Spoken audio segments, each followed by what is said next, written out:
സാമ്പത്തിക തിരിമറി നടത്തിയ അഖിൽ സി വർഗീസിന് സസ്പെൻഷൻ. നിലവിൽ വൈക്കം നഗരസഭയിലെ ക്ലർക്കാണ് അഖിൽ. 3 കോടിയിലേറെ രൂപയാണ് അഖിൽ തട്ടിയെടുത്തത്. കോട്ടയം നഗരസഭയിൽ ജോലി ചെയ്യുമ്പോഴായിരുന്നു സംഭവം. നഗരസഭാ ഫണ്ടിൽ നിന്നും പരിശോധനയിൽ ഇത് ബോധ്യപ്പെട്ടതോടെ ഇയാളെ ജോലിയിൽ നിന്നും സസ്പെൻഡ് ചെയ്തു.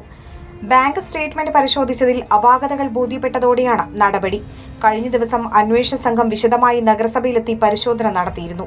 എന്നാൽ സംഭവത്തിന് പിന്നാലെ ഒളിവിൽ കഴിയുന്ന അഖിലിനെ കുറിച്ച് പോലീസിന് സൂചന ലഭിച്ചിട്ടില്ല.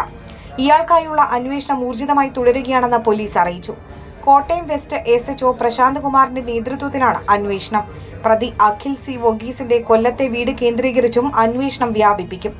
കൂടുതൽ പേർക്ക് പങ്കുണ്ടോ എന്നും പരിശോധിച്ചു വരികയാണ്. പണമിടപാട് രേഖകൾ അടക്കമുള്ളവ വിശദമായി തന്നെ പരിശോധിക്കും. നേരത്തെയും ഇയാൾ സാമ്പത്തിക തിരിമറി കേസിൽ നടപടി നേരിട്ടിട്ടുണ്ടെന്നാണ് വിവരം.